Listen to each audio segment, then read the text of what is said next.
Hello, everyone, and welcome to BFW 2401. This is week 10, and we are talking about off-balance sheet business and financial derivatives.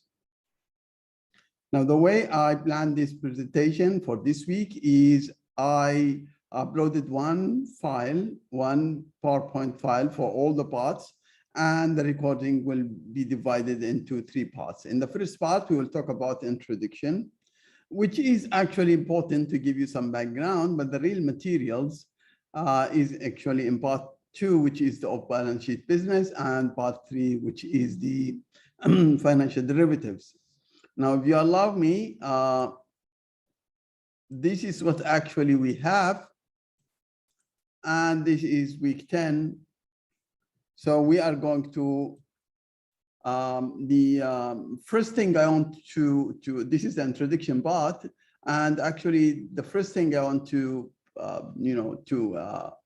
show you is that the FRS 10, which is this accounting standard, is in place, and it comes in 2014.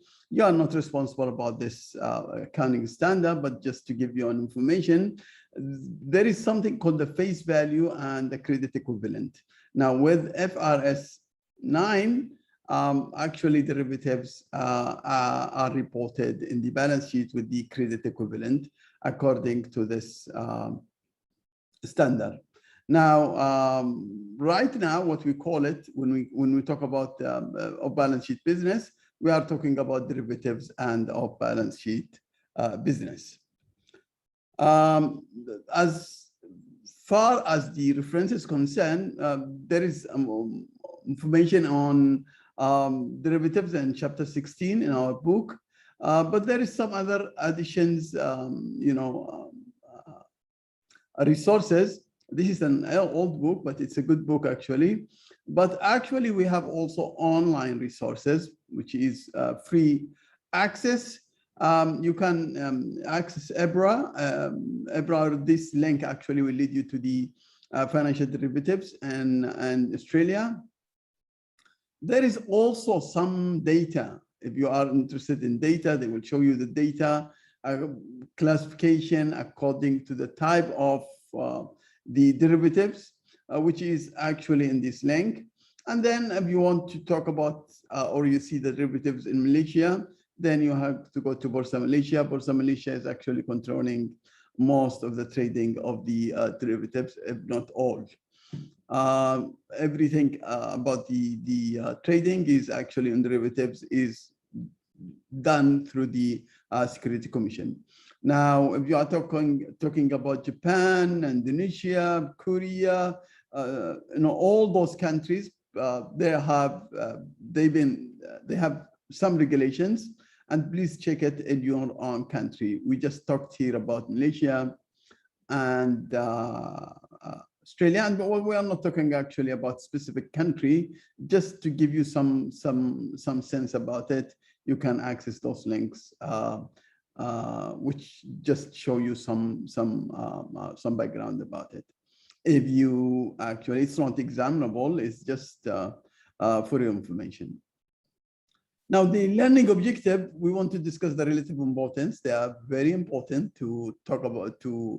This business is becoming as a very important for banks, derivatives and off-balance sheet. Also, it holds a lot of risk. And we will want to talk about the major types of off-balance sheet. Now, before I continue from here, when we talk about off-balance sheet business, we have the derivatives, which is one part, which we call it from now market related, because any derivative contract is connected to the exchange rate, to the equities, to the interest rate. And this is what we are trying to hedge. And those actually move as the original assets move. For example, if you have a forward contract or any other contract or options related to hedge interest rate or speculate in interest rate, when the interest rate moves, it moves. Now, when we talk about the other businesses, which is a lot of business in banks, considerable amounts actually, like guarantees, letter of guarantees, letter of credits, standby letter of credits, loan commitments, all of those actually are non-market related. So maybe we take this point from here, which is we have market related and non-market related. Now this, when we talk about, actually we'll talk in part 3 on the derivatives instruments, and we will also see why the banks actually participating in off-balance sheet business and explaining the key purpose of bank derivative transactions. Actually, we are talking about hedging, speculations, and trading. Now, this is my agenda, which actually summary for the learning objective. We want to know what is OBS, and we will talk about the overview of derivatives, and we will have calculation about what we call the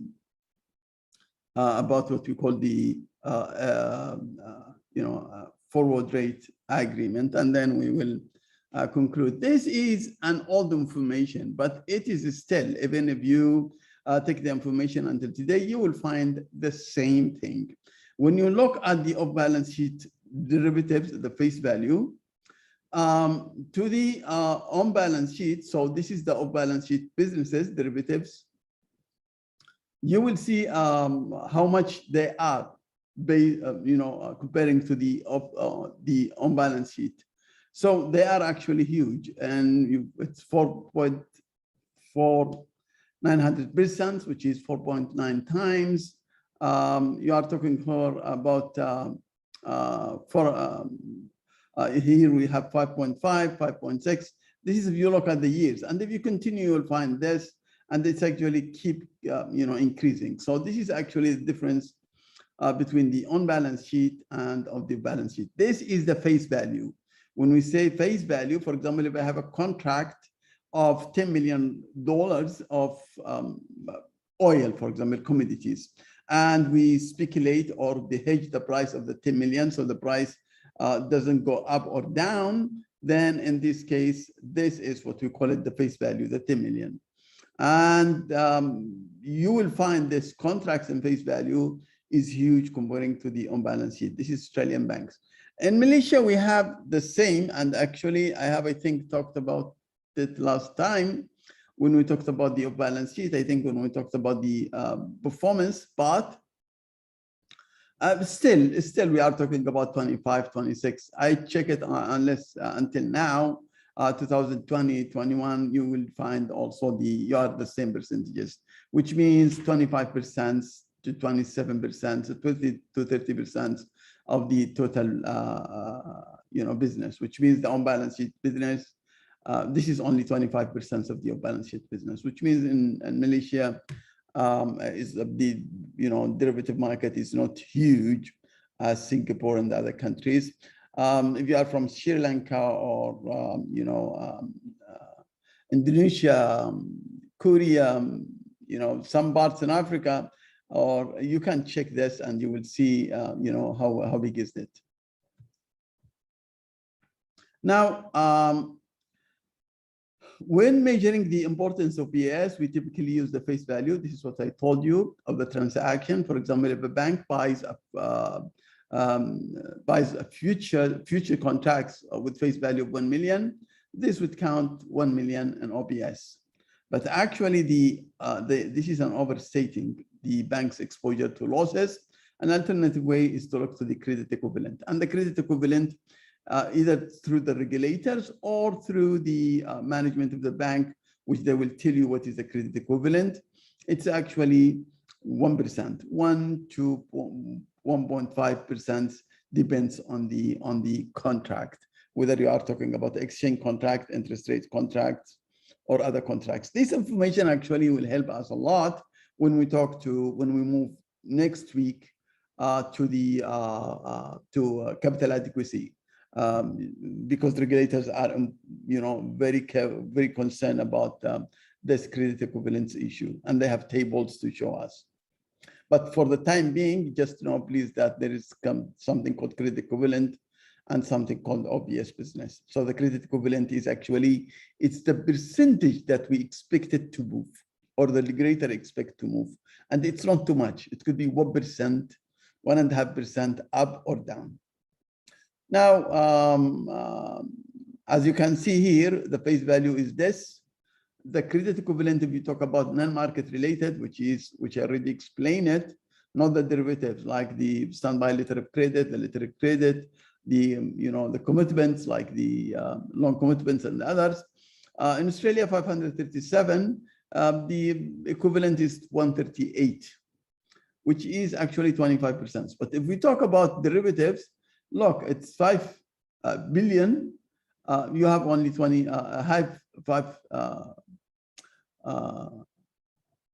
billion. You have only 105 billion. You will find only 92 billion, which is 1.8. Now, this is a very maybe interesting one, because why? This is the OBS transactions, and I told you why we have it, because it generates revenue. And when we talk here, please try to understand that we have OBS and we have in the same time derivatives. This is the non-market related, and this is what we call it market related. So here we have actually direct credit substitutes. We have what we call, this is examples like guarantees, standby letter of credit, bill endorsement, written put options. And in the, they have also they carry risk, and the risk is actually credit risk, liquidity risk, and the interest rate risk, which means when you go in this type of transactions, there is a possibility that the counterparty that are with you in this contract will default, and therefore there is a credit risk. And if they default, there is actually that will, and you have to pay to the third party who are actually guaranteed by this contract. Then in this case, that will pressure your liquidity because you have to pay. And if there is a liability, or you created an asset because of this credit risk and the interest rate risk moving, because this will become a liability or a loan. Now, in this case, if it happens, then we will be subject to interest rate risk.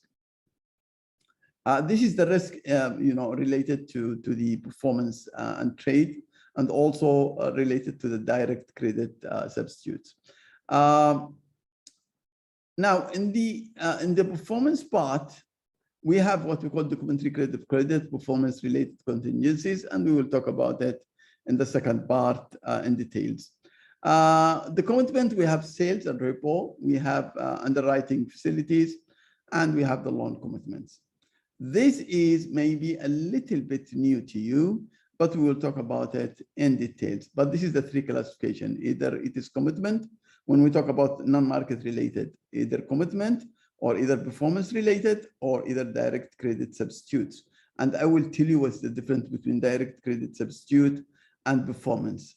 It's the same issues, but this has to be paid. End of the day, this may or may not be paid. Now, without further due and explanation here, if we talk about the derivatives, derivatives, usually these contracts we have. We have forward contracts, we have future contracts, swaps, and options. Any contract actually in derivatives is in this classification. However, we use them to hedge so many exposures, and we engineer those type of. We have forward contracts, for example, for credit risk. We have forward contracts, derivatives. We can use them also for interest rate risk. For liquidity, we can use. We can use also option or futures. But in general, even when we have commodities, we can use all those classification of contracts. In our topic today, we are only interested in the interest rate contracts. We are not interested in foreign exchange or gold contracts or equity contracts or commodity contracts.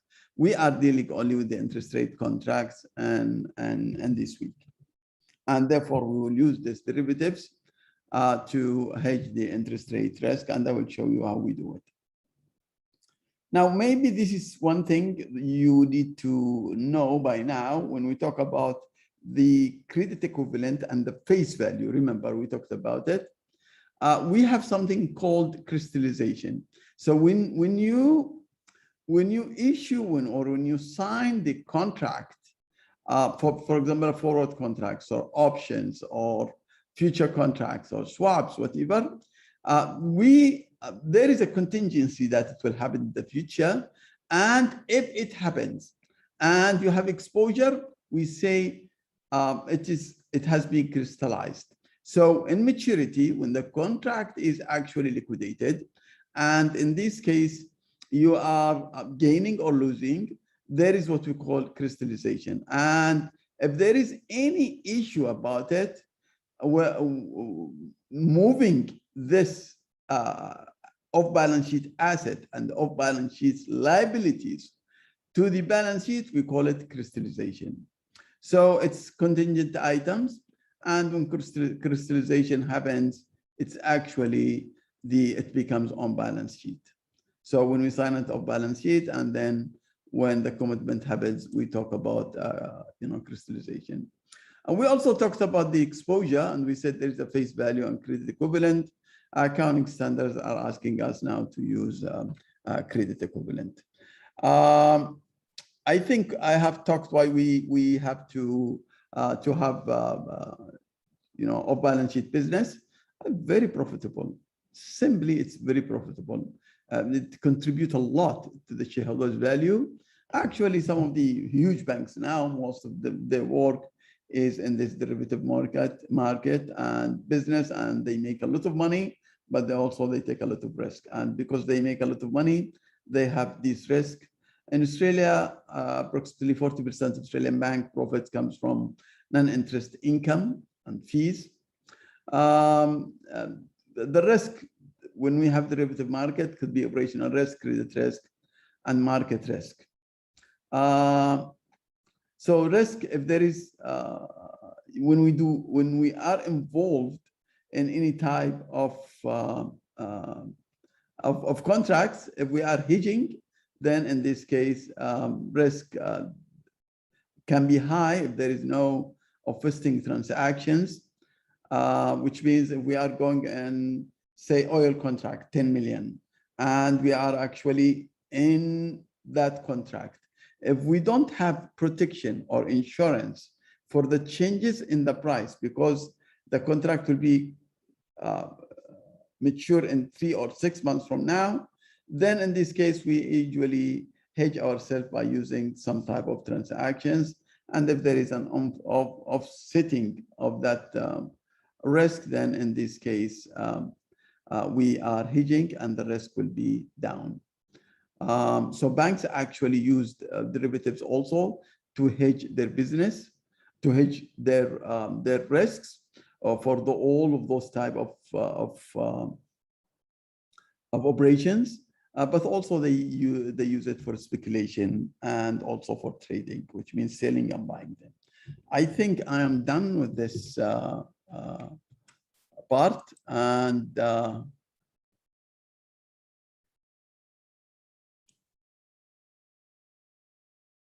this is just to add, commitments are expected to become on a balance sheet. Crystallization of commitment, already mentioned it. For example, if you take, this is just an example. Today, you have, this is when we talk about crystallization. Bank balance sheet has nothing recorded today when we make the contract, which means off balance sheet contract, assuming it's a derivative contract. Now, off balance sheet is, if it is a long commitment, it will be a long commitment, which means we promise somebody to do a long commitment. This is when we talk about long commitment, we can talk about derivative contracts or anything else. Now, bank will earn fees when they issue, this commitment, when they issue this, what we call upfront fee. In 6 months' time, when borrower decide to use the commitment, then the bank balance sheet will be an asset or a loan of 1 million, and this is what we call crystallization. Now, this also applies to all other, off-balance sheet assets and liabilities. So this is the end of part 1, and we will talk about part 2 in a while. Thank you very much, and I will just stop sharing here, and I will see you in the second part.